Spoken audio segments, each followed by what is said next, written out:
Y bueno, ¿qué tal con todos los que nos miran, los y las que nos miran? Aquí estamos con mi tío Fernando en este proyecto también de exploración, de historia familiar, en un lugar que ha sido el hogar de esta familia por muchísimo tiempo.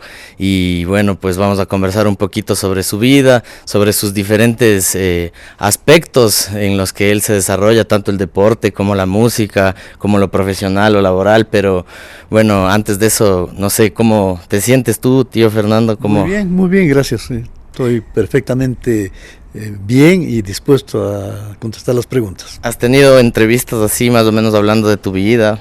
No, de mi vida no, pero he compartido algunas veces cuando he tenido oportunidad las experiencias de mi vida allá en Canadá y sobre todo en Estados Unidos, que pasé un tiempo también. Y es decir, o sea, en el hablar, ¿no? En el ejercicio de la comunicación. Sí. Chévere. Bueno, pues para empezar un poquito, no sé, siempre es bueno hablar un poco de tu infancia, no sé si es que nos compartes ahí en qué fecha naciste, en qué año naciste. Bueno, yo nací el 15 de mayo de 1946, me crié en un barrio popular, el barrio de La Huáscar, que estaba cerca del penal García Moreno, un barrio en ese tiempo lindísimo, donde podíamos jugar a todo tipo de deportes, y diferentes juegos también. Tengo muy gratos recuerdos de mi niñez. Ahora ese barrio es conocido por su peligrosidad, ¿no? Creo que es un contraste lo que tú... Sí, era un barrio bravo también cuando estaba creciendo, pero era un barrio de lo que máximo podía pasar era una bronca, una pelea de puñetes y patadas y punto. No pasaba de eso. No pasaba de eso. ¿Y cómo vivías en cambio tú, tu infancia? ¿Eras un chico, se podría decir, que habitaba esas calles, o más bien estaba más guardado en la casa? ¿Cómo eras? No, yo era un plazuela realmente. Siempre andaba en la calle jugando fútbol, haciendo aparatos y haciendo travesuras, metiéndonos a los socavones que había en la quebrada de la 24 de mayo ahora, que era debajo del Colegio Central Técnico. Va a ser una infancia muy linda. ¿Cómo eran los juegos infantiles? ¿Qué hacías? ¿Cómo jugaban? Por ejemplo, los marros, que era una especie de béisbol sin palo. Yo nunca he escuchado particularmente eso. Los marros eran un juego, se hacían huecos de acuerdo al número de jugadores, y era como el béisbol, había una base, tenía que regresar a la base, y si regresaba indemne, entonces le ponían una piedrita en el hueco del que estaba haciendo de pitcher. No, pitcher es una palabra inglesa, el que quemaba. Claro. Entonces a la final se jugaba, por ejemplo, digamos 10, el que acumulaba 10 piedritas tenía que ser fusilado con la pelota de tenis que jugábamos eso. Entonces, primero le damos capote, tenía que sacar todo, llenamos los huecos y tenía que limpiar los huecos. ¿En la calle jugaba? En la calle. Tenía que limpiar los huecos y después someterse al fusilamiento. Tenía que ponerse de espalda, eso sí, agachando la cabeza para que no le golpeen en la cabeza. Y uno ahí le lanzaba el balón, la pelota con toda la fuerza. Y pegaba unos brincos ahí del dolor. Era bonito. ¿Qué otros juegos jugaban? Vamos, huevos de gato. También no, huevos de gato es lo que me estaba confundido. Los marros eran una especie de béisbol, pero no había castigos. Los huevos de gato sí. Es el que te acabo de justamente relatar. ¿Qué comían? ¿O qué recuerdas así? Como la golosina o algo así. Bueno, ahí habían los rompemuelas, los aplanchados, las moncaibas. ¿De sal y de dulce? De sal había en la esquina de la Huáscar y Ambato. Habían las moteras, vendían mote y vendían menudo también. ¿Y eso ustedes consideraban era una golosina? Pues, dos reales de mote y 2 reales de menudo. Y nos servían en un papelito de periódico. O sea, comíamos... había fundas. No, y comíamos del papel periódico y nunca nos enfermamos del estómago. teníamos ya desarrollado una buena defensa. Creo que eso recuerdo también, tengo un recuerdo yo de haberte visto siempre tener buen estómago, ¿no? Sí, hasta ahora. Mi yerno allá en Canadá, cuando hacen asado, me dice: oiga, don Fernando, comerá pancito porque no nos deja la carne para nosotros. O sea, sí, hasta ahora así de buen estómago. Sí. ¿Cómo en cambio fue tu época, no sé, colegial, en la escuela, antes del colegio, ¿no? Como en la escuela muy bonito también, en la escuela Espejo. Ahí habían algunos que llegaron a jugar profesional, como el Ramiro Estés. Ahí comenzaste con el deporte sí, también. Sí, jugaba el Edwin Mejía, que jugó en el Emelec, era arquero del Emelec. Fue del Deportivo, primero del Gladiador, arquero del Gladiador, que ya no existe. Equipo pues extinto, ¿no? Después fue al Deportivo Quito, y después fue al Emelec, ahí terminó su carrera. Compañeros tuyos, se podría decir. Compañeros ya en el colegio tuve compañeros como Jorge Burjat, como el Pibe Arias, que jugaban en el Aucas, como el Negro Pazmiño, que jugaba en el Quito, y varios otros jugadores, el Marcelo Kendo, también, pero él está en unos cursos superiores. Carrillo, que jugaba en el América también. Pero tú Jaime jugabas Carrillo. con ellos. Sí, jugamos, pero yo no, o sea, llegué, fútbol, sí. ¿Qué posición jugabas? Yo defensa siempre, siempre la defensa, hasta ahora sí, de viejo. Jugamos, pero también fui parte del equipo de saltos ornamentales del Mejía. Yo estudié en el Mejía. También en el Mejía, o sea. Sí, éramos varios saltadores, el Marco Larrea, que desgraciadamente murió joven, Olmedo Sánchez, que le decíamos el Gato Negro, Gustavo Cruz, le decíamos el Pistolero, que éramos los dueños de la piscina ahí en el trampolín, sí.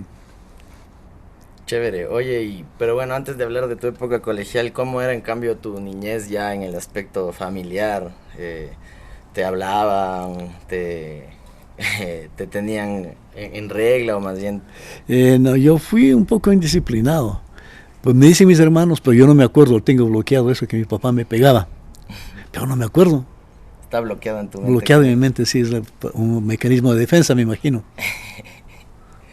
Tú eres el primero, además, el mayor, claro. hermano mayor de una familia de 5 hermanos. Sí, ¿no? sí. ¿Cómo sentías de eso también? No quería asumir ninguna responsabilidad tampoco, hacía nada.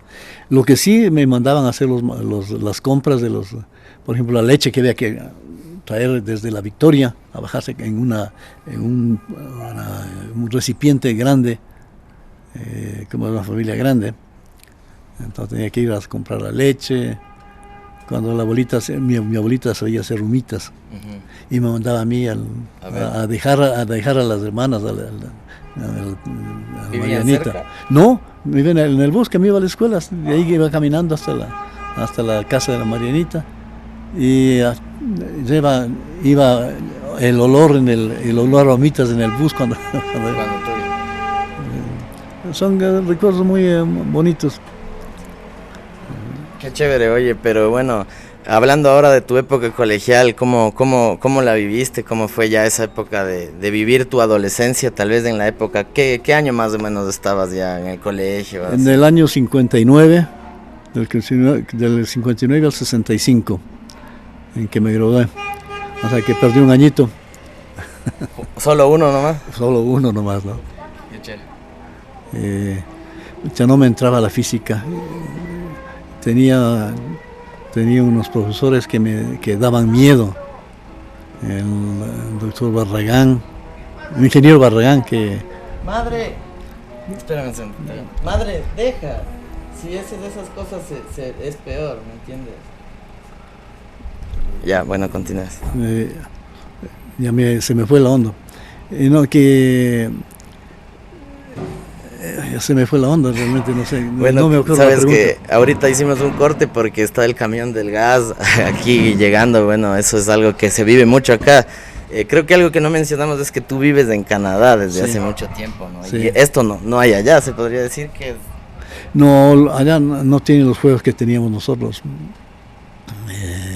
Y digo, igual que llegue, por ejemplo, el camión del gas, así. No, sí llega, pero no hacen tanta bulla. No hacen tanta bulla. Creo que, por ejemplo, algo... Llegan con unas mangueras a llenar los tanques, porque los tanques son subterráneos. Meten el gas y después se van tranquilamente. Claro, es como otro sistema centralizado de gas. Sí. Oye, estábamos hablando un poco de tu época colegial, así como fue... ¿Cómo era también, no sé, el ocio, la diversión? ¿Salías con amigos? ¿Qué hacían en esas épocas? Éramos temerarios en los juegos. Me acuerdo que en la cantera del barrio, una cantera, unos cuantos metros, serían unos 200 metros, donde sacaban la piedra, había un árbol que estaba justo al filo del barranco. Y nosotros tarzaneábamos ahí, amarrábamos una soga, y nos tirábamos sobre el barranco, sobre el vacío, para bajar al otro lado. O sea, ahorita no lo haría. Como ya llevado a la adrenalina, ¿no? Sí. Buscando adrenalina como tal. Hacíamos en el colegio central técnico, nos trepábamos la tapia para jugar fútbol. Y estamos listos para, cuando alguien gritaba el portero, todo el mundo desaparecía, se trepaba el tapial. Realmente experiencias que en otros lados no se ven, sobre todo en Norteamérica. Claro, después, oye, ¿cuándo llegó el mundo de la música? ¿Cómo supiste que tenías en las manos? O bueno, tenemos la familia. Sí, pero yo quise estudiar música, pero mi mamá me dijo no, porque no quiero que seas... Mi mamá, mi abuelita haciendo música. Dice, no quiero que seas un musiquillo, porque yo quería aprender guitarra. Ahí me dice, vas a aprender a beber y todo. Pero ella siendo pianista, corista, entonces tenía como una escala, una jerarquía dentro de los músicos. Sí, Tal claro. vez tocar guitarra era más mal visto. Tal vez sí por la cuestión de los serenos. Y aprendí unas 3 posiciones y ya me llevaban a dar serenos. Y estábamos tomados, ¿no? O sea que justamente lo que quiso evitar pasó. Pero, o sea, ya desde esa época colegial ya empezaste a tocar. Sí, a partir de 5º curso comencé a aprender la guitarra, ¿no? Recuerdo que la primera canción que aprendí fue Estelita, que cantaba Leo Dan. Y después fui aprendiendo, cuando me fui a los Estados Unidos, no tuve oportunidad de tocar, pero después en Canadá, llegué a Canadá, habían 2 muchachos, un salvadoreño que tocaba la guitarra pero maravillosamente bien, y un peruano, Víctor Pegorari. Tocaban cuando tocaban los dos, era una cosa maravillosa. A mí me metía yo con ellos, a veces metía mal las posiciones y solamente me quedaban viendo con una cara de asesinos, porque les dañaba el espectáculo, pero yo siempre estaba metido ahí. Claro. Y así poco a poco fui aprendiendo y... Profesionalizando. No profesionalizándome, pero sí aprendiendo un poco Empíricamente. más. Empíricamente, sí. ¿Cómo pasaste al requinto? ¿Cuándo? Porque Víctor tocaba el requinto y me gustó. Y uno después se acostumbra a escuchar las notas agudas y las notas graves casi no las paró. Entonces, y así aprendí poco a poco. Le veía hacer pero no aprendí mucho porque no he tenido oportunidad de tocarlo con alguien que realmente sepa, o que alguien que me acompañe. Entonces todo el tiempo después... Fue en Canadá que ya pudiste pues ya comenzamos a juntarnos con algunos amigos que tocaban un poquito, ya íbamos aprendiendo, era un desafío y una motivación al mismo tiempo, para decir vamos a tocar esta canción, y cada uno por su lado practicaba uno el acompañamiento y yo el punteo y los adornos, así poco a poco. Qué chévere. Oye, y o sea, a ver, ¿saliste del colegio, te graduaste en el Mejía mismo? Sí, en el Mejía, claro. ¿Cómo era estudiar en el Mejía en esa época? ¿Ya precedía de esas reputaciones que tiene tal vez como de estar en las calles protestando? Sí, siempre. Y sobre todo cuando me recuerdo las broncas que había con los de La Salle otro colegio por el básquetbol. Ahí en ese tiempo jugaban el Ramiro Escalante, el Juan Escalante, Ángel Ofrucio. La gente consumía bastante básquet. Sí, bastante. Es que Mejía era campeón eterno.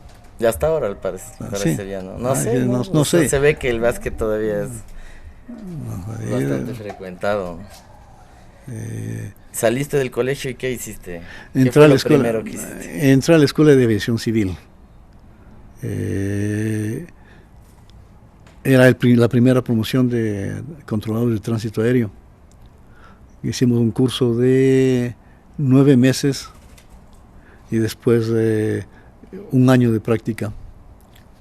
Yo pedí el traslado a Guayaquil y allá trabajé hasta que se suscitó una huelga de los controladores de tránsito aéreo, la primera huelga de controladores de tránsito aéreo en el mundo. En Guayaquil. En Guayaquil y Quito, todo. En los dos. Yo estaba de vacaciones cuando sucedió la huelga, pero estaba de vacaciones aquí en Quito y me fui a meter ahí a donde estaban los compañeros. Así que después de ya decidí salir de ahí. En ese tiempo los militares controlaban la aviación civil. Entonces teníamos responsabilidades grandes, pero las obligaciones mayores, sí. Pero la compensación no correspondía a la responsabilidad. Era menor, Sí. Así que por eso yo decidí salirme y buscar. Y me fui a los Estados Unidos. Primero a los Estados Unidos. Estuve en los Estados Unidos peloteado. Realmente casi me vuelvo loco ahí. ¿En qué año llegaste? Yo llegué en el 70, tenía 24 años cuando salí de aquí. Tenía mi hija de 6 meses de edad. Y no la volví a ver sino hasta en Canadá, hasta el año 1974. Unos años. Sí, realmente muy dura la situación allá. Sin papeles, tenía que trabajar en lo que sea. Y conseguí un trabajo en el Hospital General de Jersey City, haciendo limpieza en la morgue. Turno de las 11 de la noche a las 7 de la mañana. El terror, podría decir. Asustado. Y para llegar allá, la morgue era iluminada, hasta bonita, podría decirse.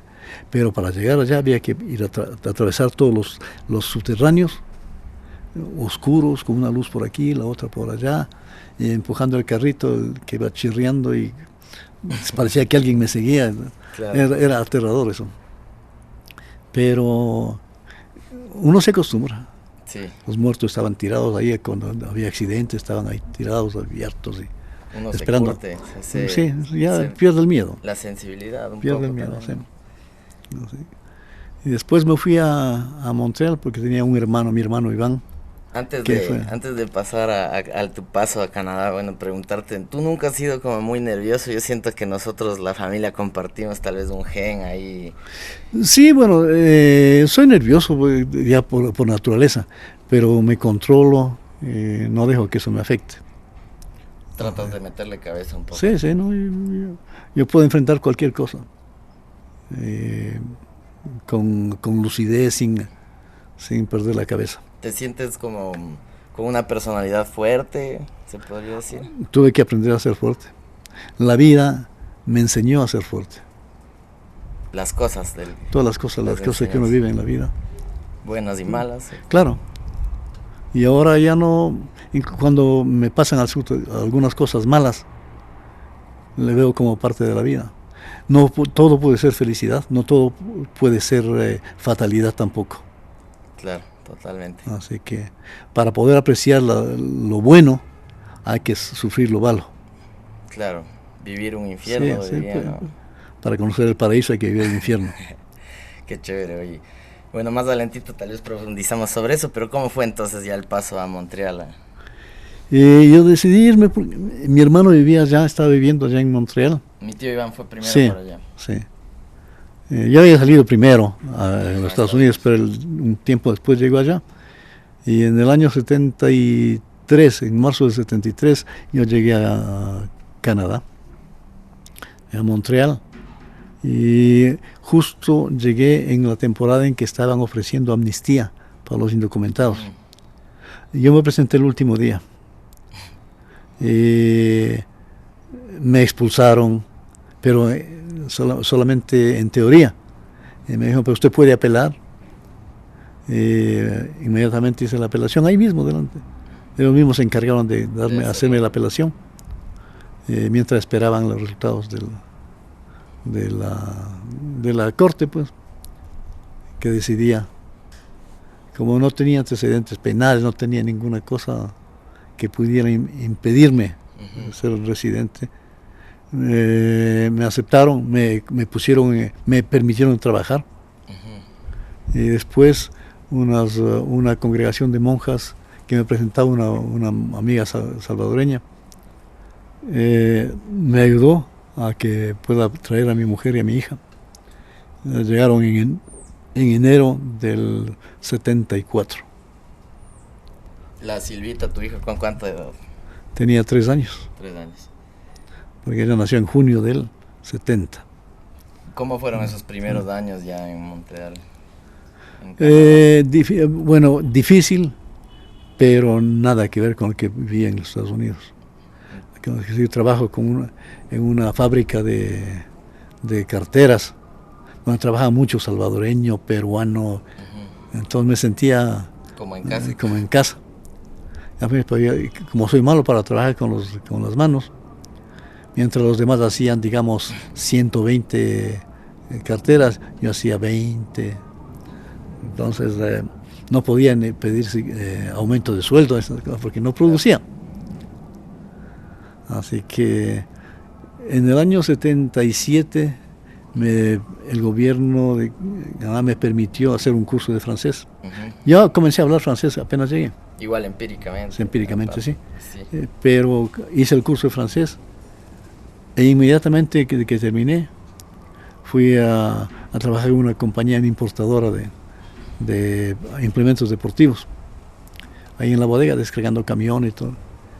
Y un día me armé de valor y me metí a la oficina del presidente de la compañía. Le dije, mira, yo te puedo servir más en la oficina que descargando camiones. Así que, y justo... O sea, tú lo buscaste. Sí, y me dijo, ¿sabes de importación? Yo no sabía, pero le dije, sí.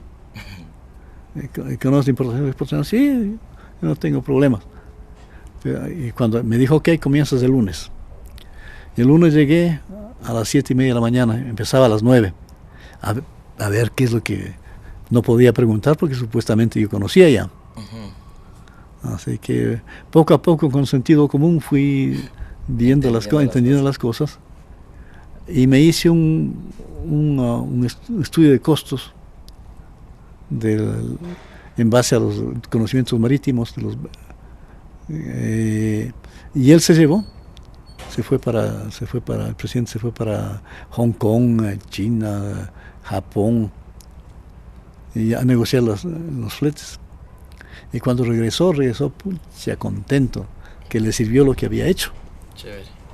Y en el plazo de 3 meses me puso a mí de gerente de la oficina. Así que... Escalaste. Sí, ahí comenzó todo. Y había, antes de eso, antes de tomar el curso de francés, yo había visto un anuncio en el periódico que había unas becas para controladores de tránsito aéreo. Y yo apliqué, hicieron la prueba, y yo pensé que iba a tomar alguna cosa relacionada con la aviación, que yo lo tenía relativamente fresco. Pero no, era por cálculo integral, cálculo diferencial y esas cosas que yo... Claro, matemáticas. Así que me caí y decidí entrar a la universidad a estudiar matemáticas para ver si después aplicaba para el puesto de controlador de tránsito aéreo, que pagaba muy bien. Pero ya una vez encaminado, ya dije no. ¿Y si eras bueno para las matemáticas? Sí. En el colegio, en la escuela? Sí era bueno. Sí era bueno, pero entonces ya me encarrilé por otro rumbo ya busqué oportunidades en cuestión de importación, cuando ya me encargué con la importación también. Claro. Conseguí trabajo después en un transitario, en inglés se dice freight forwarder, que son los despachantes de carga. Ya dentro del aviación. No. De importación y exportación. Y poco a poco fui desarrollando. Tuve una intentona de crear una empresa. Y estaba estudiando todavía en la universidad, pero desconocía algunos aspectos de mi personalidad también. Tenía miedo al rechazo. Entonces, obviamente, no traté de desarrollar ventas. Esperaba que los clientes que me conocían vengan a mí, y es una mala estrategia. Claro. Así que fracasé y quedé debiendo un montón de plata, pero que me había prestado unos amigos.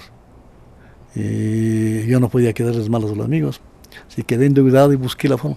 Pagué todo lo que debía. Nunca, no hice quiebra, no quise cerrar la empresa, liquidar la empresa. Y después, poco a poco, me entré a trabajar en una empresa que se llama United Customs Broker, que después fue comprada por Tower y que después fue comprada por FedEx.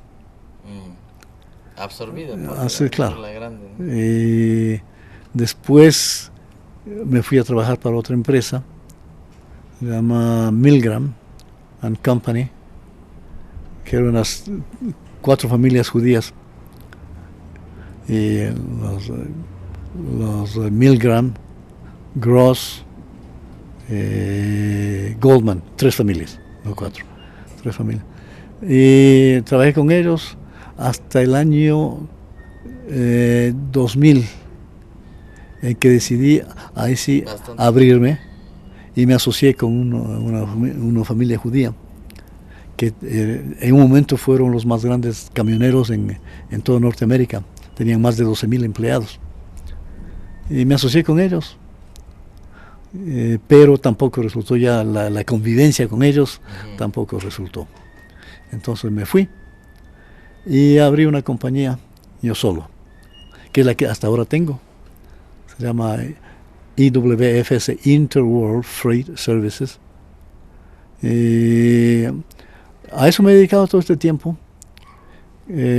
Cuando ya llegué a la edad de jubilación, quise pasarle a mi hijo, a quien también le había entrenado y le había involucrado en este negocio, pero no quiso aceptar, porque dice: yo sé cómo trabajas tú 24 horas al día, 7 días a la semana, no me conviene, porque tengo familia también. Así que encontré un muchacho que trabajó para mí en United Customs Brokers, que abrió una compañía en el mismo pueblo donde yo vivo, en Châteauguay, donde tenía yo también la oficina. Y él me dice: ¿por qué no hacemos un acuerdo y nosotros operamos para ti? Así que al principio no quería, porque sentía que era como abandonar un hijo. Pero después, desde el punto de vista práctico, pensé que era lo mejor. Entonces lo que hice es avisar a todos mis clientes: digo, a partir de tal fecha comienzo a operar como Ashfront Freight Services. Y fue transparente para todos. Y con Neil, la compañía de él, ellos me dan todo el servicio para mis clientes, colección de deudas, los pagos, los empleados que atienden a mis clientes. Y yo no tengo nada, no tengo no tengo que pagar arriendo, tengo la oficina ahí, voy cuando quiero ir. Y le facturo el 50% de las ganancias del mes. O sea, cada mes le facturo el 50% de lo que produzco. Chévere. Entonces yo ando viajando. Estuve en Barcelona recién en junio. En noviembre me voy a fines de octubre, principios de noviembre, voy para Buenos Aires para una conferencia de la red de agencias a la que pertenezco, una de las agencias a las que pertenezco. Pero ya te jubilaste en el papel. Sí, o ya sea, ya se nota en papel. en trabajo, no. En papel sí, estoy jubilado. Pero para cubrir todas las necesidades que tengo allá, no alcanza y tengo que seguir trabajando y me gusta. Sé que no, para mí no es ningún esfuerzo el trabajar. Más bien me mantiene vivo. Uh-huh. Es como un motor, ¿no? Claro, siempre tengo retos. Y los problemas, una vez que resuelvo, los problemas que se presentan siempre en este tipo de negocios, cuando los resuelvo siento la satisfacción de haber cumplido una meta. Un alivio, sí. Podría decir. Oye, ¿cómo fue ya bueno comenzar a formar una familia, se podría decir? Ya tenías una hija que nació acá y luego comenzó a poblarse más tu familia. Sí, bueno, mi hijo nació 16 años después. Bastante tiempo. Sí, bastante tiempo. No podía quedar embarazada mi mujer, pero yo le dije a mi mujer, bueno, si no puede quedar embarazada, vamos a tener que adoptar. Y fue justo lo que necesitaba ella para poder quedarse embarazada. Eso fue en el año en el 85, en el 86 nació él. O sea, tiene ahorita 38 años. Tiene dos niñas pequeñas de 7 y 5 años, preciosas. Y mi hija tiene 3 varones. Los 3 hacen MMA, hacen artes marciales mixtas. Fuertes también como tú, ¿no? Sí. ¿Cómo eras tú ya con tus hijos? ¿Eras estricto? Más bien flexible. Bastante flexible. Sí. Sí. ¿Crees que tal vez salieron como tú, tus hijos también un poco indisciplinados? No. Mi hija es supremamente disciplinada. Es la que impone el orden en la casa, es la que tiene el carácter fuerte. Carlos, el marido, es colombiano, una persona muy suave. Siempre está haciendo bromas, siempre está riéndose. De los varones de mi hija, el mayor es el que más se parece a mí. Temperamental, el que le gusta la bronca, porque en el barrio le gusta. Antes de comenzar a hacer MMA le encantaba la bronca callejera. Ahora ya no de poder. Ya no. Ahora se dedica solamente a hacer el deporte, entrena todos los días. Ahí ya canalizas un poco. Claro, toda la agresividad se va canalizando. Y yo veo entre ellos, porque tiene bastantes amigos que hacen, ¿no? Son muy respetuosos uno del otro, que no se ve mayormente en otros deportes. Como en el fútbol. Yo tengo Tú eres un jugador de Barrial, se podría decir. Barrial, sí. Conmigo. Y defensa de Barrial tienes que ser pata dura, ¿no? Sí, fuerte. Hasta ahora jugaba con el equipo español allá en Montreal y me decían el killer, el asesino. No, sino el codín, porque siempre me protegía con los codos. Tú aprendiste esas mañas de acá. Llevaste las de mañas de Barrial. Aquí en el Barrial, si querías quitarse, le tirabas el balón a él. Y ahí, cuando ves que encontraba el balón, entrabas a levantarlo. Entonces, y en el barrio había equipos buenos. Claro. En la Huáscar, en la Liga Barrial de San Roque. Había un equipo. Sí, había un equipo ahí, el equipo San Martín, que era de gente brava. ¿Tu equipo era también de gente brava o solo un par? No. ¿Cómo se llamaba tu equipo? 11 Boys, y después jugué en el Real Madrid. ¿De San Roque? De San Roque. Ese es tradicional equipo. Sí. ¿No? Ahí habían jugadores buenísimos. Bueno, Marco Silva, Galo Silva. Había el perro que le decían, un muchacho, no me acuerdo el apellido, Zavala, que era arquero, un buen arquero. ¿Quién más había ahí? Marco Silva. Bueno, ya la memoria también. ¿Nunca te lesionaste? ¿Nunca te pasó algo No, aquí trágico? no, en Canadá sí. en Canadá sí. Me rompieron la clavícula y el tobillo. ¿Al mismo tiempo? No, unos 6 añitos después. Chuta, pero no es mucho. Oye, ¿y cuánto tiempo llevas jugando fútbol, podría decir? Toda mi vida. Híjole, hasta ahora. Hasta ahora sí, Hasta tenemos un equipo de viejos. Habemos jugamos siempre juntos, y como 30, 40 años. ¿Pero qué juegas? ¿11 contra 11? ¿Fútbol? No, jugamos 7 contra 7. Pero hay entre ellos varios que... Andy Honorato, que jugó en la selección nacional de Canadá, Billy Tsukakos, o sea, que jugó en el Supra de Montreal, el goleador. Hay varios que son, para nosotros somos 3 viejos, relativamente, ya viejos. Andy Honorato, que tiene 78 años, pero menor unos meses que yo. Paolo Ferrante, que es mayor con unos meses para mí, y yo. Y de ahí vienen el resto. Ian Moffat, que es un inglés que también tiene mi edad. Ya el resto son jóvenes para nosotros, 62, 63. Hay unos que tienen 58, 55, 53. Son buenos y rápidos. Oye, ¿cuál ha sido tu partido, el que más recuerdas como con buena sensación? Tal vez algún campeonato. Jugamos en Guayaquil, cuando yo trabajaba en la aviación civil. Jugamos un torneo interno. Teníamos un buen equipo. Había un muchacho, Bruno Eliatis, que era un buen jugador. Aliro Zambrano, Manavitas, Bravos, Negro Olger Montalvo. ¿Crees que jugar fútbol con gente de la costa es más duro que con los de la sierra? No, todos son iguales. Depende cómo enfrentes de la situación tú. El dolor. Si tú entras fuerte, no te pasa nada. Si entras con miedo, te revientan. ¿Tú has jugado de último hombre también? Sí.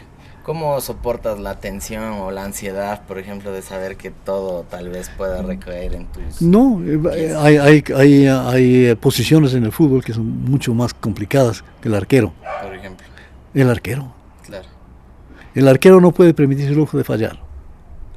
Arriba los delanteros pueden fallar, pueden equivocarse, pueden perder el balón, no pasa nada. Los volantes pueden perder también el balón, pueden equivocarse, no hay mayor responsabilidad. Un defensor, la falla se nota más. Especialmente, claro. Y no importa en qué posición, porque una falla ahí es un cierto porcentaje de posibilidad de gol. Claro. Así que, ¿alguna vez te has hecho autogoles? Una vez, por figuretear. Cobraba un córner. Yo me levanto y quería sacarle por encima del arco. Y se metió. Le metió. Justo en la esquina del arquero no pudo hacer nada. ¿Te imaginas las mentadas que me dieron a mí? ¿Qué te dijeron? De todo. Hasta de lo que me iba a morir. Pero en el camerino tal vez. Pero no, ahí mismo dentro de la cancha. Pero como yo era el más viejo de la liga, en ese tiempo tenía yo 49 años. Y me dieron el trofeo del recluta del año, el primer año que jugué allá en esa liga, en la liga de Châteauguay. Pero hay cosas buenas y hay cosas malas que hay que... Oye, ponte, yo realmente nunca he visto, o no sé si nunca, pero no es tan común ver, por ejemplo, alguien que se mete en el deporte y también en la música. ¿Tú te has topado con alguien como tú, tal vez que sea también para el deporte? Sí, y ahora estoy tocando con un grupito mexicano que juega fútbol bastante bien. Él es odontólogo, pero no ejerce allá en Canadá. Y hacemos música y él sí juega fútbol también. Qué chévere. Yo paso el tiempo. Lo único que tengo yo de vicio es el fútbol. El único que te quedó. Lo único que me quedó. El trabajo. Y el trabajo sí es para mí es sagrado. ¿Y la música crees que también es, o cómo? Sí, la música también. Yo no puedo pasar. Ahora estuve en Guayaquil 2 días sin poder tocar guitarra. ¿Te sientes me mal? siento mal. Es como una actividad que te Claro. terapéutica, ¿será? Claro. A veces te sientes mal y estás con iras o que se comienza a tocar y poco a poco te vas calmando y vas tocando más dulcemente, así que... Claro. Yo tengo un recuerdo de cuando tú venías, yo era pequeño, te pegabas unas guitarreadas y después mostrabas los dedos y se quedaban moradísimos. Sí. Eso siempre es algo, Sí, mira. algo común. Y muéstrale la cámara, ya muchos callos ahí. ¿Eso crees que es parte Claro. de tu oficio, no? Claro, ¿Qué se podría decir? Y ahora, ¿cómo se llama tu grupo con el que...? 3G, 3 generaciones. Así se llama. ¿Qué tocan ahora? Tocamos de todo, valses, lo que todavía no... Bueno, tocamos algún pasillo, pero no ecuatoriano. Tocamos un pasillo que se llama Nunca, que es mexicano. Tocamos boleros, valses, joropos, De todo. de todo. Oye, ¿y cuál ha sido tu mejor tocada, se podría decir, o la que más recuerdas, así como el ese, tal vez, o... Teníamos un grupo de con dos venezolanas y un ecuatoriano. Héctor Ewes, el ecuatoriano, y las dos venezolanas criollísimas, Tania Nesterovsky y Beatriz Robespierre. Ella cantaba muy bonito, tocaban el cuatro y las maracas, una belleza para tocar las maracas. Héctor tocaba la guitarra y yo el requinto. Un gran ensamble, ¿no? Sí. Fuimos una vez, nosotros le abrimos el espectáculo a, ¿cómo se llama se me fue el nombre, el autor de la Maldición de Malinche. Chuta. Un mexicano, no me acuerdo. ¿Ah? Olivares, algo así, ¿no? Y no nos dejaban salir. Porque hicimos justo la canción esa, La Maldición de Malinche, con flauta, con charango, con guitarras, requinto y armonía en 3 voces. Realmente muy bonito. Es uno de los recuerdos gratos que tengo. Qué chévere. Oye, ya pues ha sido full grato conversar un poco sobre tu vida, sobre tus aspectos. ¿Sigue grabándose? Sí. Ya, chévere.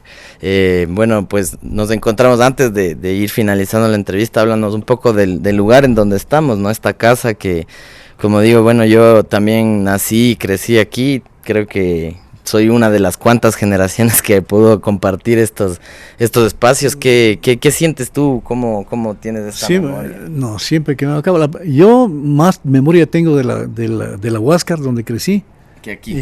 que aquí, porque aquí yo cuando mi papá y mi mamá compraron esta casa, yo en el 71, yo estaba viviendo allá en Canadá. O sea, yo conocí después, cuando vine la primera vez en el 78. Claro, entonces ya había como... tenías otra... Claro, otra perspectiva también. Otra perspectiva de este lugar, ¿no? O sea, es más en la Huáscar en donde... Tengo los recuerdos gratos, cuando nos metíamos a los socavones, cuando tazaneábamos. Háblanos fútbol. Un poco pero del interior de la casa, ¿cómo era? ¿En la Huáscar? En la Huáscar. Había un patio interior. Me acuerdo que había la cocina y el comedor pegado, el baño al otro lado, había unos dormitorios en el otro lado, había otro dormitorio que estaba al subir las gradas, al subir las gradas.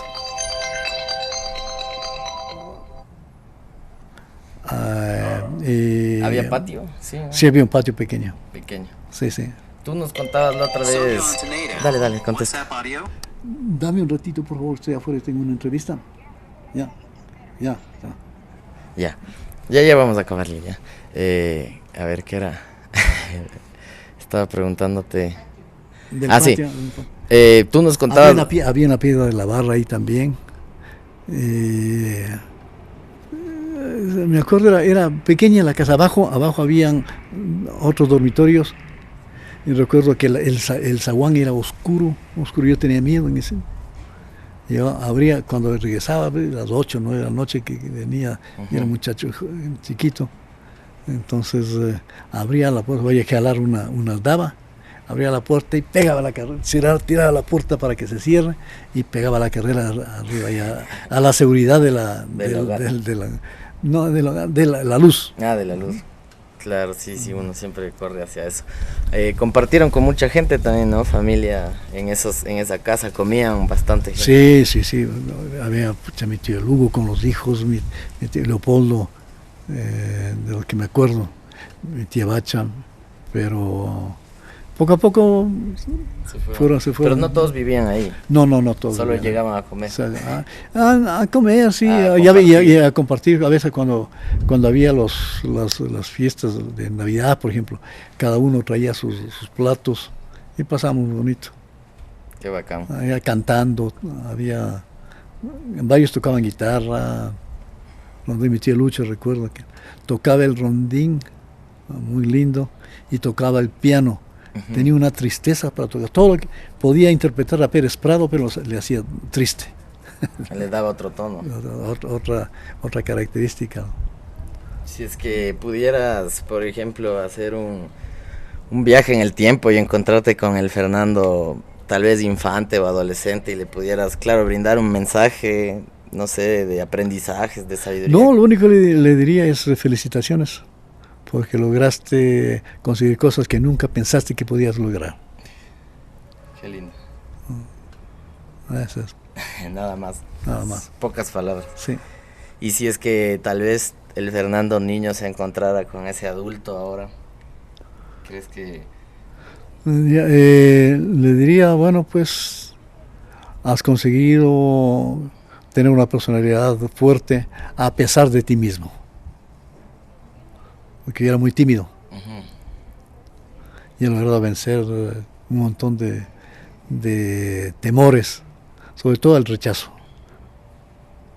En los negocios no lo tomo como personal. Sí. Y cuesta. Pero tengo la satisfacción de ver los frutos, de ver que todavía puedo contribuir al hogar, que mi hijo ha conseguido también entrar en el mismo negocio. Mi hija trabaja para FedEx. Qué chévere. Así que mi yerno, yo le llevé a Milgram. Sí, todos estamos metidos en alguna cosa. Mi nieto... Has logrado trazar un camino, ¿no? Sí, mi nieto, es el segundo, él tiene 22 años. Y para pagarse sus estudios de arquitectura, entró a trabajar en un restaurante, ayudando en la cocina. Y poco a poco fue ganando terreno y ahora es el gerente de la empresa y gana más que el papá.